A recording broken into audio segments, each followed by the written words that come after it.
ме научи този свят с живота да се боря,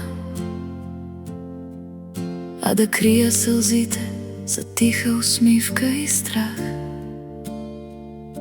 Да стискам зъби, когато най-силно боли, да премълчавам думите, заседнали в глас.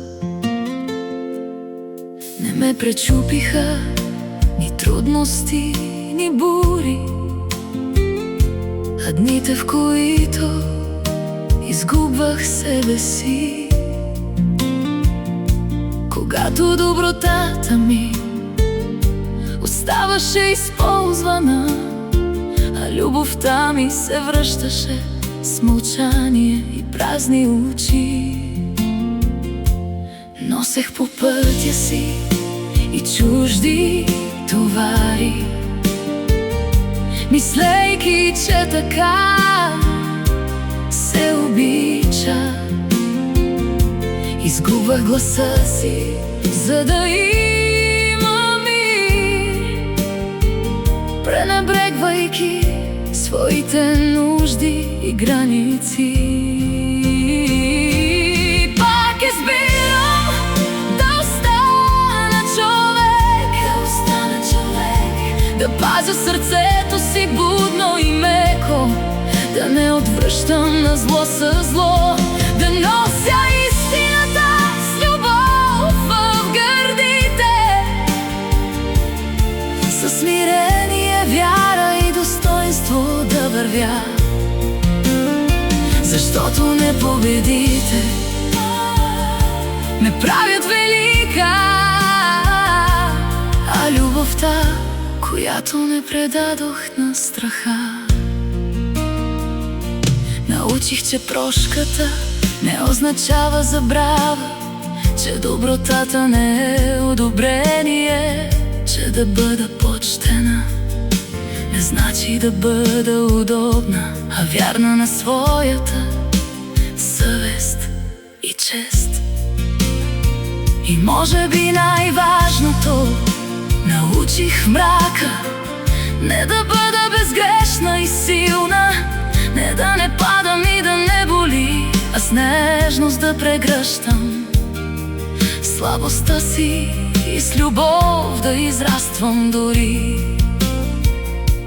Да се приемам и в своите сенки, да не се съдя с чуждия глас, защото силата никога не е в съвършенството, а в любовта, която остава у нас. Да не се страхувам от раните си, а да ги нося като белег на път, да не предавам тихата си истина, дори когато светът ме дърпа назад. И пак избирам да остана човек, да пазя сърцето си будно и меко, да не отвръщам на зло със зло, да нося истината с любов в гърдите, със смирение, вяра и достоинство да вървя. Защото непобедите ме правят велика, а любовта, която не предадох на страха.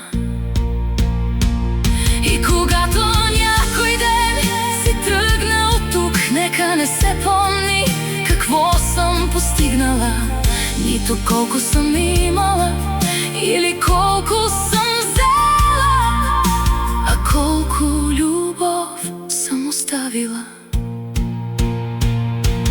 Че съм опазила изграта на любовта и съм носила светлина в тъмните нощи, че съм останала вярна на истината си